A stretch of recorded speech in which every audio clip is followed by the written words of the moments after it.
Hi, this is Udi Tirosh from DIYphotography.net, and today I'm going to show you a very cool trick about how to color fabrics.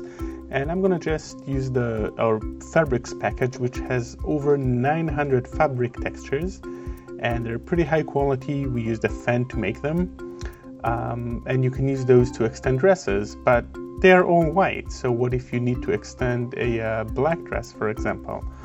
So just to make it interesting, we're gonna actually turn those whites into blacks. I just picked one at random, maybe this one, and what I'm going to do is to show you how to colorize it so it looks real and black. Just to make it hard, I'm gonna make it black. So this is a black background, and of course you can always use the favorite blending mode, which is screen mode, and now all the black is gone and only the white remains, and you can see the bottom red layer now. And if I duplicate the layer, you can see even more fabric. But this is an easy way to work with textures, but it's also messing up the fabric because the shadows are getting transparent, and of course they're not transparent, they're only shadows. Shadows are just not as bright, but they're definitely not transparent. So let's try and using channels to create a channel mask and try and separate a little better. So I'm gonna duplicate the red channel, and actually you can use the blue or the green, it doesn't really matter because they're all pretty similar. We're on black here. So I'm going to adjustments, and I'm taking levels. I could have used curves, and I just want to take as many details out as I can to make the image very easy to separate. So I'm pulling the slider to the left, and I'm getting rid of all the details and all the wrinkles, and just to have a good selection. Now command click, and I have my selection, and the channel is selected. Now I'm going back to the RGB channel and back to the layers, and I'm going to create a folder and a layer mask. And the reason that I'm making a folder is so I can throw other stuff into this folder, like maybe a color correction or some adjustments, and it just makes my life easier if I'm going to use this in a composite. So putting the fabric into that folder give me a very, very nice cutout. Now here there's some transparency that it looks like just the original fabric, but I can actually get rid of the screen blending mode now and go to normal, and I can see that some places there are shadows are actually transparent, and I'm gonna fix that just really quickly with a mask.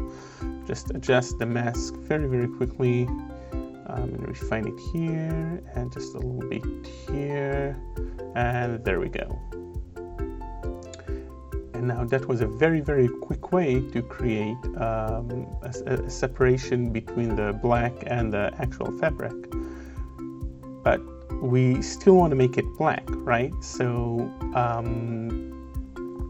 now let me do a little Google search and see what black fabrics look like.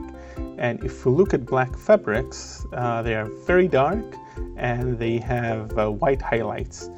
So, I cannot just pull the brightness down because, let me add an adjustment layer here, and I cannot just pull the brightness down because the highlights looks really, really weird.